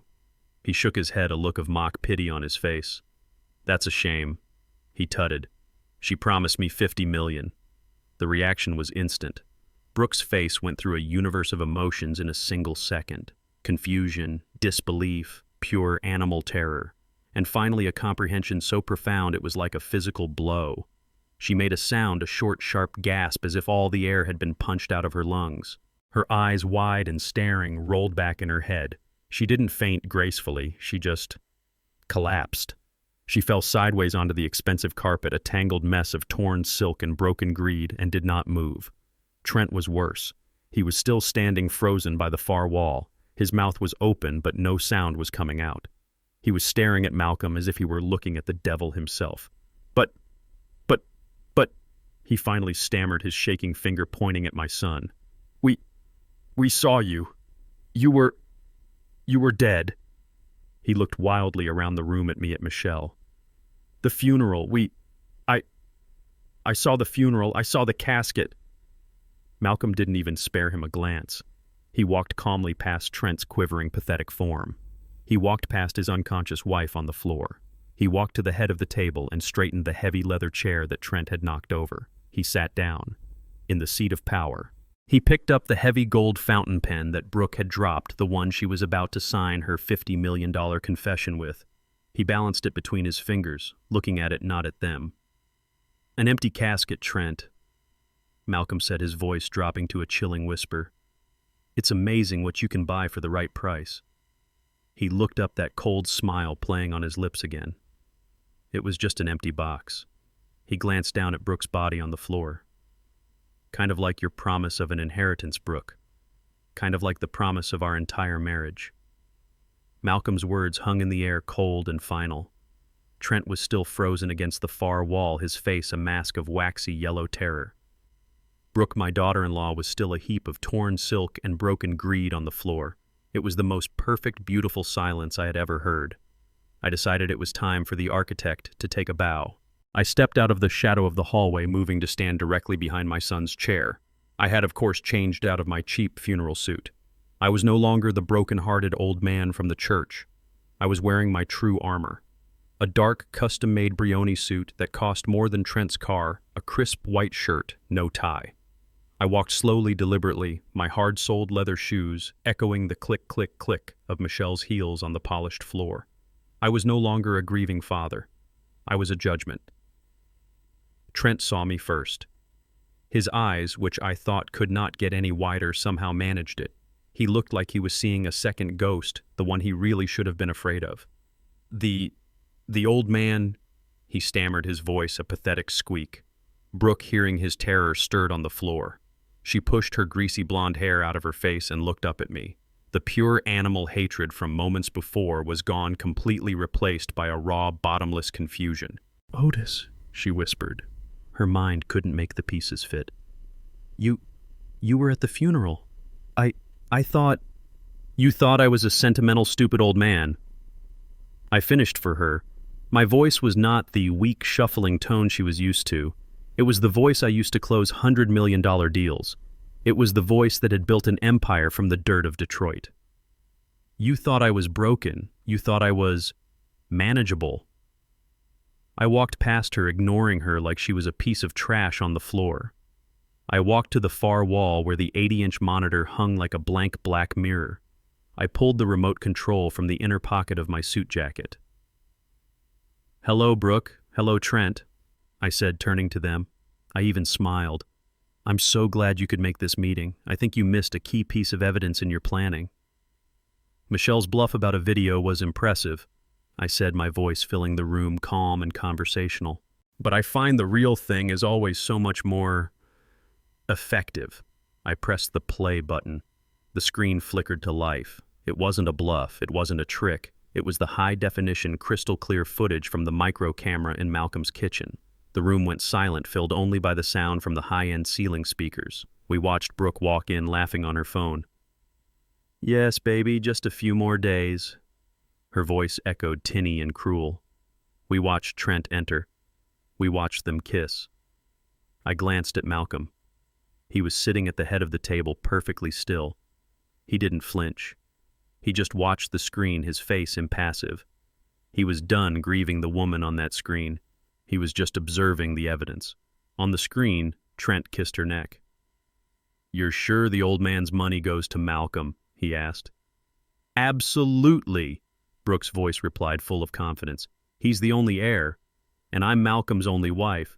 As soon as Malcolm dies, we get everything." I looked at Brooke on the floor. She was staring at the screen, her hand over her mouth, making small, horrified choking sounds. She was watching herself. She was watching her own damnation. Then came the part that made my blood run cold every time I saw it. On the screen, Brooke walked to the spice cabinet. She pulled out the small, dark vial. "This is the last of it," she said. 10 drops should be enough to finish a horse." We watched her count. 1, 2, 3. Her voice was clear, steady, almost cheerful as she counted out the 10 drops of poison into the espresso machine's water tank. "Ready for tomorrow morning," she said, and kissed Trent again. The screen went black. The silence in the room was absolute, heavier than a coffin lid. Trent was hyperventilating, making little wheezing sounds against the wall. Brooke was just broken. She was rocking back and forth on the floor, muttering, "No, no, no, no, no." "That," I said, turning back to them, "is what I call evidence. Not a theory, not an accusation. That is a high-definition, time-stamped recording of a conspiracy to commit first-degree murder. My son," I gestured to Malcolm, "was kind enough to save the contents of that coffee machine.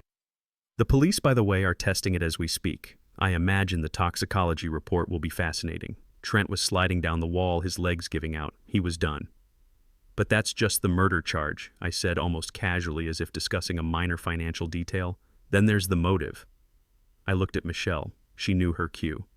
Michelle Riggs leaned forward. She picked up a small, sleek digital audio recorder from her desk. "Mr. Trent," she said, her voice sharp and legal, cutting through his panicked breathing, "you seem to be under the impression that you are a victim in this, that you were just helping." Trent looked up, his eyes wide, sensing a possible desperate lifeline. I told you," he blurted out. She manipulated me. She lied to me. She said it was vitamins." Did she?" Michelle asked, her voice laced with ice. She pressed play on the recorder, and the room filled with Trent's own voice, recorded just moments before screaming at the top of his lungs. The sound was pristine. It was her. It was all her idea. "She promised me $5 million if I just kept quiet and stayed with her. I'm not going down for this." Michelle stopped the recording. She looked at Trent with a cold, devastating pity. "So let's review, shall we, Mr. Trent? You just admitted on a legally admissible recording that you were aware of the plot. You admitted you were offered $5 million not to help with vitamins, but to keep quiet. That is the legal definition of an accessory to murder. You didn't just confess your involvement, you confessed your price." Trent's face crumpled. The last bit of fight, the last desperate attempt to save himself, just evaporated. He slid the rest of the way down the wall and sat on the floor, his head in his hands. He understood. He had not only failed to get the money, he had just talked himself into a life sentence. He was done. And then there was Brooke. She was still on the floor, but she was no longer rocking. She was just staring into the void. She had seen the video of her crime. She had heard her lover betray her and confess in the same breath. She had seen her dead husband very much alive. And she had seen me, the stupid, sentimental old man, standing beside him, controlling the entire show. She had been outmaneuvered, outplayed, and utterly, completely destroyed. She looked up at me, her eyes empty, the fire gone. The 50 million, she whispered, her voice a dry, rattling rasp. It was the only thing she could still think about. "The money. You lied. There is no 50 million. I almost laughed. "Oh, Brooke," I said, shaking my head as I walked toward her.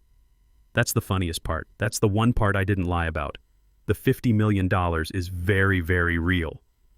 Her eyes widened, a tiny, insane spark of hope flickering within the ruin. Then I'm still..." "You're still nothing." I cut her off, standing over her. "You see, you never read the trust. You never did the real research. The trust passes to Malcolm's bloodline, his children. And since you were too busy trying to kill him to have any pain the moment he died, That $50 million vanished. It went straight to the children's hospital. That was the final blow. Not the video, not the confession, not the ghost of her husband. It was the money, the knowledge that she had committed murder for a prize that she herself had made impossible to claim. She looked at me. Her face, a perfect mask of horror, opened her mouth and let out a single soul-shattering scream. She had lost. Completely. Brooke's scream was pure white-hot rage. The knowledge that the $50 million was gone, evaporated by her own actions, was the final betrayal. It was the only thing that truly mattered. She launched herself from the floor, not at me, not at her resurrected husband, but at Trent. He was the one who had confessed. He was the one who had talked. He was the weak link. "You!" She shrieked, her voice a raw, tearing sound. "It was you. You ruined everything, you pathetic, stupid gardener. You couldn't even keep your mouth shut." This was not the elegant, poised woman from Grosse Pointe. This was an animal. She clawed at his face, her red-painted nails raking his cheek, drawing blood. She grabbed his shirt and pulled, ripping the fabric. "It's all your fault," she screamed, trying to bite his hand. "My money, my life, you destroyed it." But Trent wasn't the weak, simple-minded lover she thought he was. He didn't hit her back. He didn't even look angry. With a speed and precision that was almost graceful, he grabbed her wrists in one hand, twisting them just enough to cause pain, neutralizing the threat instantly. He held her there, squirming and spitting with the detached boredom of a man handling a misbehaving dog. He looked at her, at this hysterical, collapsing creature, and for the first time I saw what he really was. He wasn't afraid. He wasn't angry. He was bored. He looked at her with a deep, profound, almost sad pity. "You still don't get it, do you, Brooke?" he said. His voice was no longer the rough, uneducated grunt she was used to. It was clear, crisp, and educated. The change in his voice, more than the restraint, stopped her cold. She froze her breath, hitching the rage in her eyes, turning back to that familiar wide-eyed confusion. I decided it was time. I stepped forward from behind my son.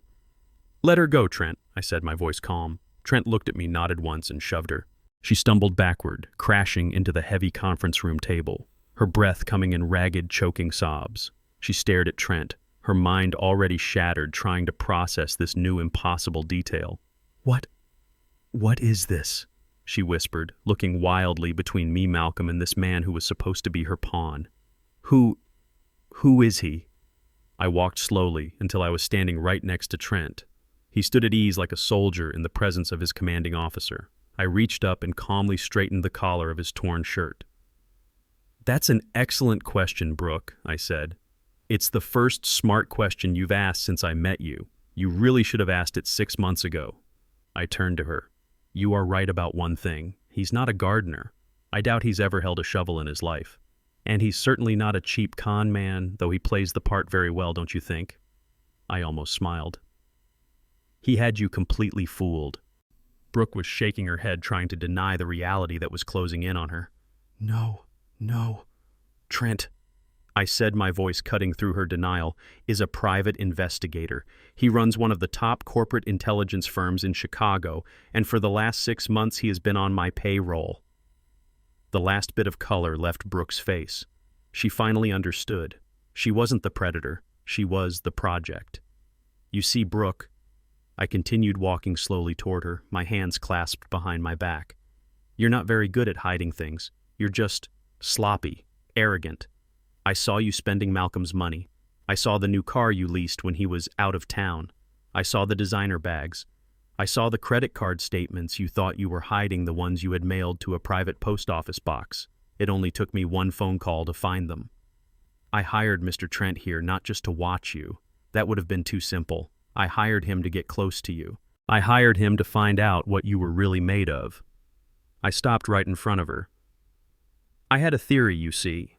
I thought you were just a common gold digger bleeding my son dry while he was too blind to see it. But Trent had a different theory. He met you once at that disastrous charity dinner you dragged Malcolm to. He watched you for 5 minutes, and he told me, 'Mr. Otis, that woman isn't a gold digger. She's a sociopath. She doesn't just want his money, she wants his life.' I thought he was exaggerating. Turns out he was right." "So he played his part," I said, gesturing to Trent, who was now calmly wiping the blood from his cheek with a handkerchief. He became the simple-minded, handsome gardener. He listened to you complain about your inattentive husband. He agreed with you that you deserved more. He made himself available. And you, Brooke, I said, my voice dropping in disgust. You took the bait. You fell into his arms in less than a week. You didn't just have an affair. You confessed. You told him everything. You told him about your $200,000 gambling debts. You told him how you wished Malcolm was just out of the picture. You were the one, I said, leaning in, who first used the word poison. Trent just confirmed my worst fears. He told me you were actively looking for a way to kill my son. So we gave you one. He was the one who told you about the specialist in Mexico. He was the one who gave you the first vial, the test vial, the one you thought was making Malcolm sick. It was saline Brooke, just salt water. He was recording you the entire time, waiting for you to make the final move. But you got impatient, didn't you? I said. You couldn't even trust your own partner in crime. You went out and found your own poison. The real poison. The one you showed off on that video you thought no one was watching. You were so stupid, so arrogant, you did the final fatal step all by yourself.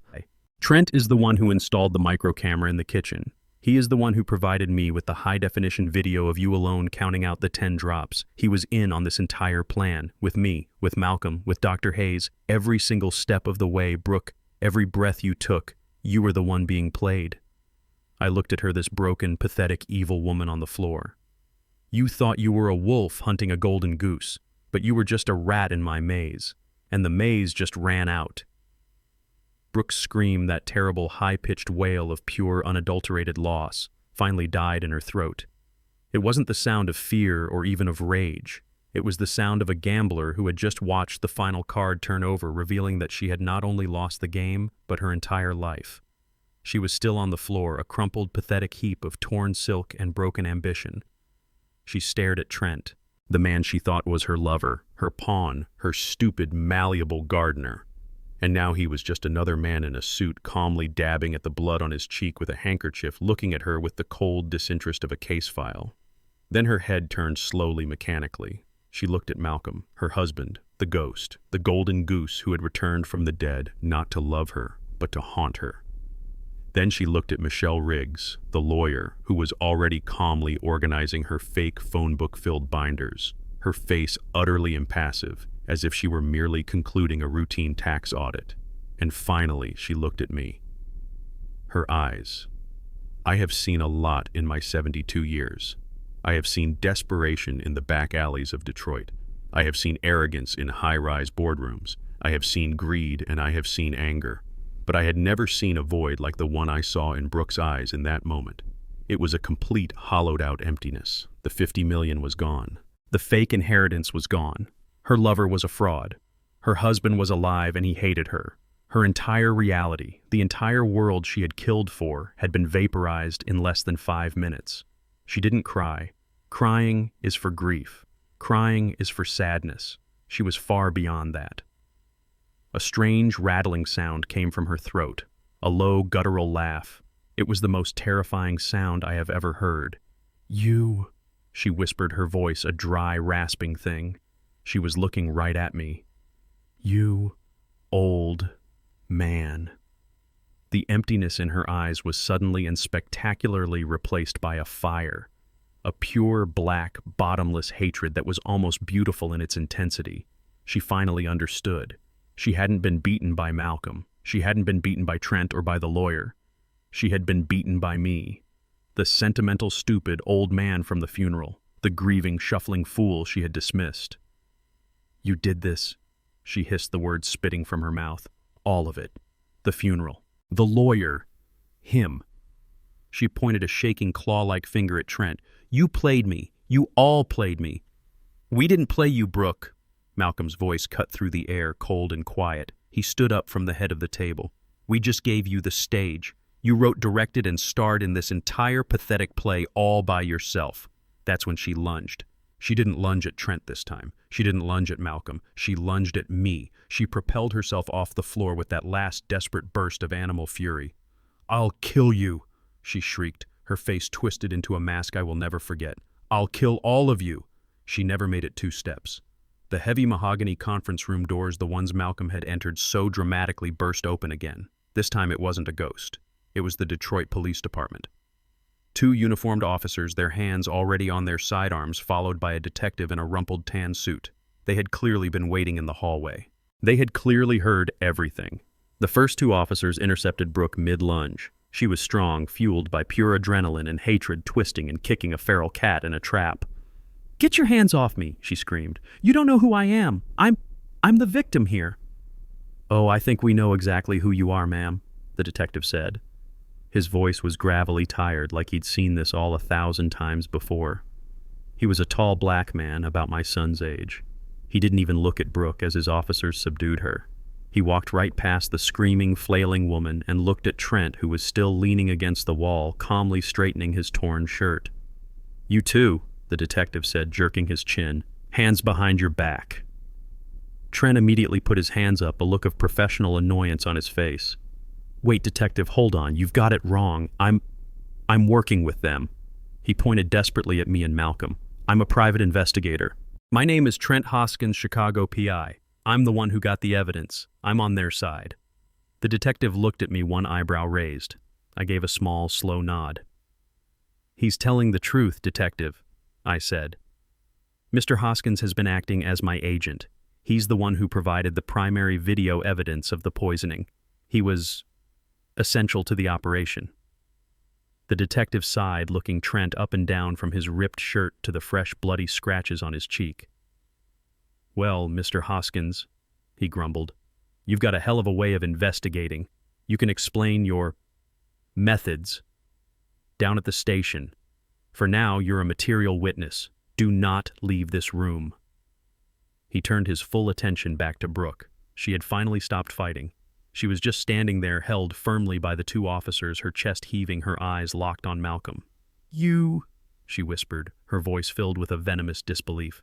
You wouldn't do this to me, Malcolm, baby, please. After everything, we're married." Malcolm just looked at her. His face was completely void of emotion. He was looking at a stranger, a dangerous stranger. "A marriage, Brooke," he said, his voice quiet but final, "is a promise. You broke it. You tried to murder it. You're not my wife. You're just a loose end." The detective pulled out his handcuffs. "Brooke," he said, his voice flat and official, "you are under arrest for conspiracy to commit first-degree murder and for the attempted murder of your husband Malcolm." He began reading her rights. "You have the right to remain silent. Anything you say can and will be held against you in a court of law." The officers cuffed her hands behind her back. The sound of the metal ratchet clicking shut was the only sound in the room. It was loud. It was final. It was the sound of the trap snapping closed. "Let's go," the detective said, gesturing to the door. As the officers began to lead her out, Brooke looked at me one last time. Her eyes were no longer full of hatred. They were just dead, empty. She had nothing left. No money, no lover, no husband, no freedom. She was a ghost now, and she knew it. They walked her past me, this woman who had poisoned my son, this woman who had celebrated on his empty grave, this woman who had called me stupid and worthless, this woman who had tried to steal my life's work. I let her get almost to the door. "Brooke," I said. My voice was calm, conversational. She stopped. She didn't turn around, but I saw her shoulders tense. She was listening. I walked over to the giant conference room window, looking down at the city street 50 stories below. "By the way," I said, my voice almost light, "that picture you posted from Cancun, the one with the yellow bikini, it was a lovely shot. The water looked beautiful. You looked so happy." I heard her inhale a sharp, ragged sound.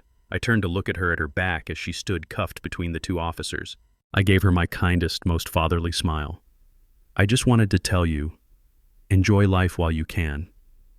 I really hope you remember that feeling, because where you're going, you won't be seeing the sun or a beach or a margarita for the next 30 years. At least." She let out a sound, a choked, broken sob, and the officers pulled her out of the room. The mahogany doors closed, leaving us in silence once again. It was over. Trent, the PI, finally moved from the wall. He picked up his jacket from the floor where it had fallen when the chair toppled. He smoothed it out, all business, a true professional again. He looked at me, then at Malcolm, then at Michelle Riggs. He nodded once, a sharp, clean sign of respect.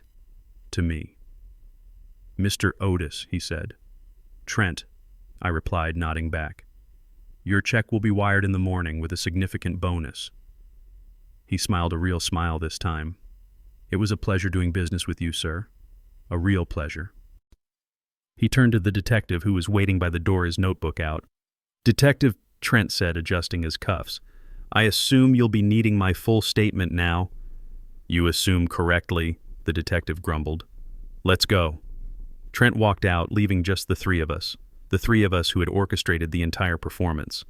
The heavy mahogany door clicked shut. The sound of the detective's footsteps and Trent's faded down the long, empty hallway. The electronic lock engaged with a soft, final snick. And then there was silence. The conference room, which only moments ago had been a chaos of screams, confessions, and the spectacular, ugly implosion of a human life, was now perfectly, completely still. It was just the three of us. The architects. Michelle Riggs was already standing at the head of the table. She was calmly, methodically placing her legal pads and the digital audio recorder back into her thin leather briefcase. She snapped it shut. Her work here was done. My son Malcolm was still standing by the massive floor-to-ceiling window. His back was to the room. He was watching the flashing blue lights of the police cruiser 50 stories below as it pulled away from the curb and disappeared into the morning traffic of downtown Detroit. He was watching the last piece of his old life, the toxic, rotten piece, being carried away. I let him have the moment. I let him watch until the lights were gone.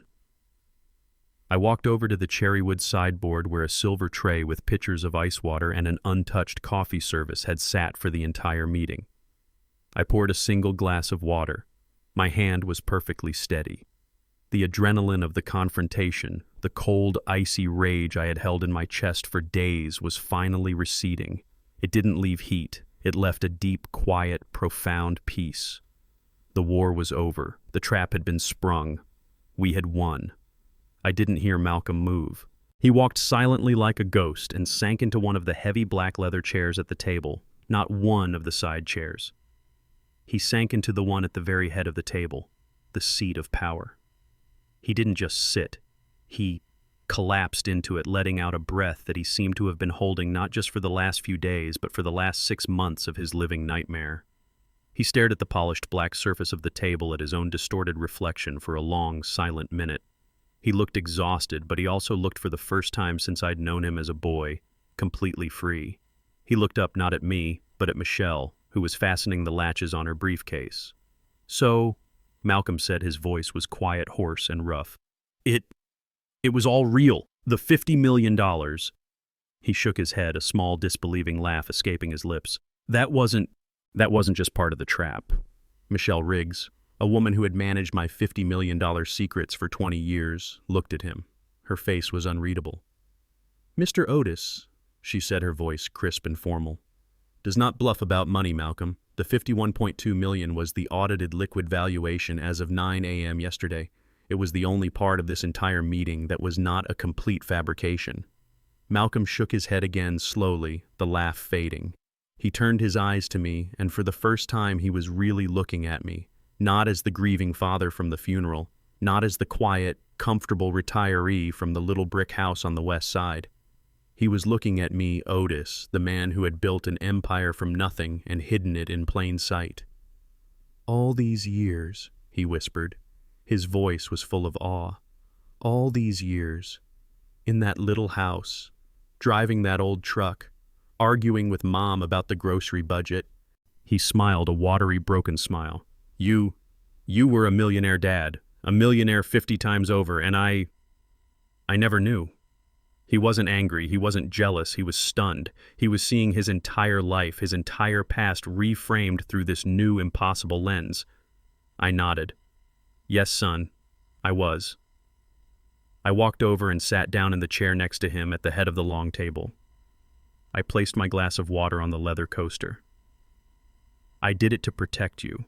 I did it to protect what your mother and I built. I did it so you would become the man you are, a man who worked for his own success, not a spoiled child who waited for a handout. I wanted you to build your own life, not just be a postscript to mine. I leaned back in the chair. It felt comfortable. But I am 72 years old, and I am tired, Malcolm.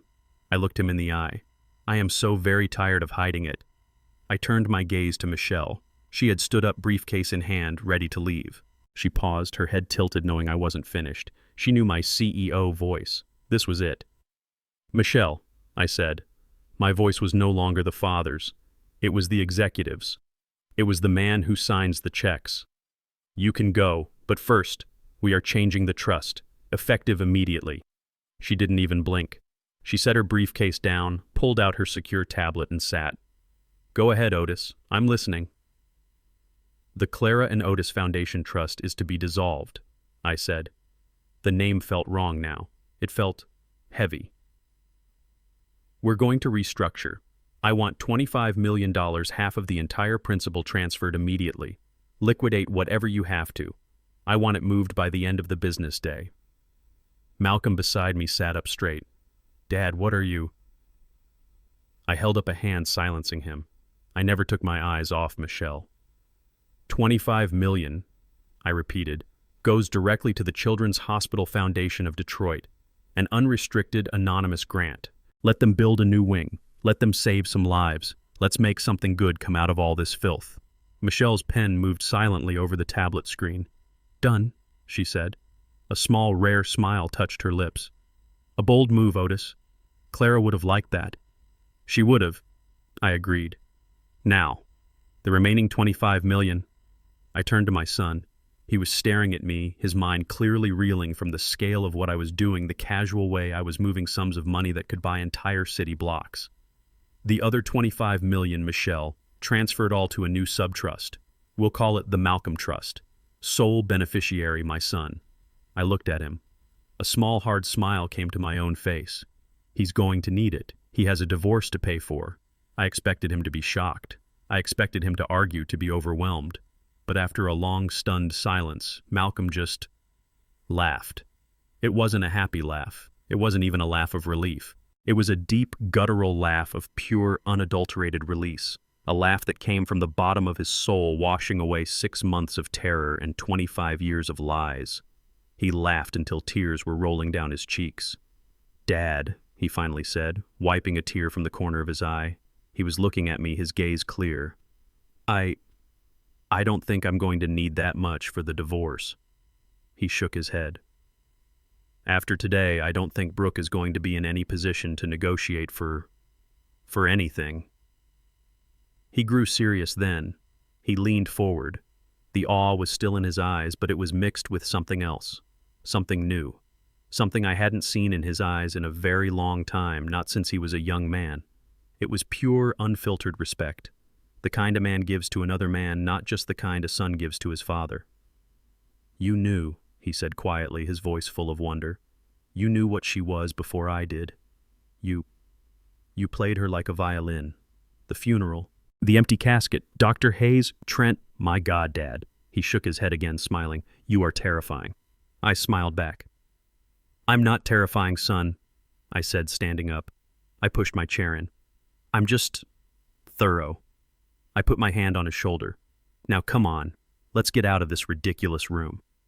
I looked around at the cold, expensive, empty space. Let's go home. The real one. 6 months have passed since the day we sprung the trap. The Detroit River flows dark and steady 50 stories below me. I am not in my little brick house on the west side. I am home. Malcolm convinced me to move into the penthouse. Dad, he had said, standing in that quiet, empty conference room after the police left. It's time. It's time to stop pretending. This is who you are. He was right. For 30 years I had used that small house as a shield. I thought I was being humble. I thought I was protecting him, but I was just hiding. This place, this wall of glass and steel and open sky, it does not feel like luxury, it feels honest. The old house was a testament to my fear. This penthouse is a monument to my victory. It is where I belong. I walk through the open rooms. They are filled with light. We brought some of Clara's things. Her favorite armchair looks strange but beautiful next to the modern art. Malcolm lives here with me now in the East Wing. He is finalizing his divorce. It is quiet, clean. After the filth of the past year, I needed this. I needed to breathe clean air. My son is a different man. The 6 months since that day have forged him. The fear is gone. The uncertainty is gone. He walks with a purpose I have not seen since he was a young boy before the world, and Brooke taught him to doubt himself. He does not look at me like a son looking at his father anymore. He looks at me like a partner. He helped me pack up the old house box by box. It was a second funeral in a way. We were burying the lies we had both lived under. We were burying the sentimental, stupid old man Brooke thought I was. She never knew me. Not really. But now my son does. And I am finally getting to know my son. We sold the old house. I gave the proceeds to Mrs. Henderson, my neighbor of 40 years. I told her to use it to fix her roof and take a vacation. The look on her face was worth more than the house. Malcolm handled the sale. He is good at it. He is good at this. This new life. We did not need to go to trial. The story exploded. The Cancún widow. The poison plot. It was on every news channel for a month. Michelle Riggs, my brilliant, terrifying lawyer, laid out the evidence for the prosecution. The video from the kitchen. The audio from the conference room where Trent confessed. The bank records. The fake death certificate. It was an ironclad case. Brooke's high-priced Grosse Pointe lawyers took one look at the evidence file Michelle presented, and they knew. They knew this was not a case they could win. This was a case they had to mitigate. They knew that if that video of her, my son's wife, counting out 10 drops of poison into his coffee machine ever played in an open courtroom, she would never see the light of day again. So she pled. She pled guilty to conspiracy to commit murder in the first degree. She threw herself on the mercy of the court, a mercy she never showed my son. She cried. Oh, she cried real tears this time. She talked about her gambling debts. She talked about Trent's evil influence. She talked about her moment of profound weakness. The judge, a woman I knew from a charity board, a woman who had also raised a son in this city, looked at her. She looked at her for a long, cold minute. And then she gave her 30 years. 30 years in the state penitentiary. No chance of parole for 20. Trent, for his cooperation and testimony, got 7. He will be out in 3. A rat is still a rat. Which left us with the money. And the question of what to do next. Malcolm's divorce was finalized in a month. Brooke, from her prison cell, signed every document she was given. She had no fight left, and she knew she had no claim. The $25 million I had transferred to his name was his. I watched him. I waited. I wondered if the money which had so thoroughly corrupted his wife would now corrupt my son. He let the money sit for 1 week. He did not buy a new car. He did not buy a new house. He just thought. Then he came to my office here in the penthouse. He slid a single piece of paper across my desk. "Dad," he said, "I do not want it." He had signed the entire $25 million back to the trust. "But with one change," he said. "It is not your foundation. It is our foundation. And we are not just going to write checks to hospitals. We are going to put boots on the ground." And so we did. We reformed the trust. We call it the Otis and Malcolm Foundation. And we are not just in Detroit. We are for Detroit. We are using that money, the money I made in the shadows, to build in the light. We are funding community centers in the neighborhoods that were forgotten. We are creating tech scholarships for kids on the West Side, kids like I used to be, kids who just need one chance. We are rebuilding the city that Brooke and her kind only ever wanted to take from. We do not just send the checks. We go. I was at a construction site in Brightmoor just last week, my good shoes covered in mud, and I had not felt that happy in 30 years. Malcolm is the one who runs the day-to-day. He found his calling. He is not just a software manager anymore. He is a force. He is ruthless with contractors, and he is endlessly compassionate with the people we are helping. He is his mother's son. But he has my steel. It is a powerful combination. Which brings me to tonight. It is cold. The city lights are spread out below us like a carpet of fallen stars. Malcolm and I are standing out here on the balcony of the penthouse, looking down at the city we are trying to heal. He hands me a glass. It is just water. I have not had a drink in 30 years. He does not drink either. We just stand there side by side. 2 men in expensive suits looking at the work that needs to be done. He is quiet. I know what he is thinking about. He is thinking about her. About the life he lost. "She sent me a letter," he says, his voice quiet, not looking at me. "From prison." I keep my eyes on the horizon. What did it say? I ask. The usual, he says. She is sorry. She was desperate. She never meant for it to go that far. She said she still loves me. I let out a low, dry laugh. Love. That is a word she knows nothing about. What did you do with the letter? I did not open it, Malcolm says. He turns to me. I gave it to Michelle. It is evidence in case she ever tries for an appeal. I am done with ghosts, Dad. I nod. Good, that is good. We stand in silence for another minute. The wind is sharp up here. It cuts to the bone. I look down at the lights of the city I love. I lived my whole life in the shadows, son. I say, my voice just above a whisper. I hid my money. I hid my power. I thought if I pretended to be small, the world would leave me alone. I thought it would protect you, protect our family. I shake my head, the regret a bitter taste in my mouth. But I was wrong. I was a fool. Silence does not protect anything. It just gives the demons a place to grow. It gives the vipers a dark, quiet place to breed. My silence. It almost got you killed. Malcolm is quiet for a long time. Then he turns and looks at me, his eyes clear and strong in the cold night air. We are not silent anymore, Dad. I look back at him. My son, my partner, my equal. No, I say. I turn my gaze back to the city, to the dark neighborhoods waiting for the dawn to the work that remains. We are not. Now we build. The most profound lesson from this story is that humility, when mistaken for weakness, invites predators. True strength isn't just about accumulating wealth or power. It's about having the wisdom to conceal it and the courage to use it decisively when your values are attacked. Silence in the face of betrayal doesn't keep the peace. It only fertilizes the soil for greed to grow. Justice requires action, and sometimes the only way to protect your family and your dignity is to expose the truth, no matter how devastating, and strategically reset the terms of respect. What would you have done if you were in Otis's shoes? Let me know your thoughts in the comments below.